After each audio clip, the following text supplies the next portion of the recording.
ராமராஜன் சொல்லுங்க. ராமராஜனா? சொல்லுங்க எனக்கு ராமராஜன். நீங்க சொல்லுங்க. என்ன பண்ணீங்க சார்? மீன் தலைக்கறி சார். மீன் தலைக்கறி. அது தலைக்குழம்பு. மீன் தலைக்குழம்பு. எலிப்பூச்சி சார். ராயபுரத்துல இல்லி பூச்சின்னு சொல்லுவாங்க. அதான் கரெக்ட் வேர்டு. இல்லி பூச்சின்னா என்னது? சின்ன நண்டு. பால் நண்டுல சின்ன நண்டு, குட்டி நண்டு. வேற லெவல்.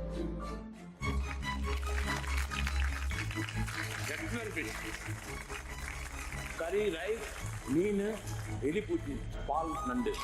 அமேசிங்.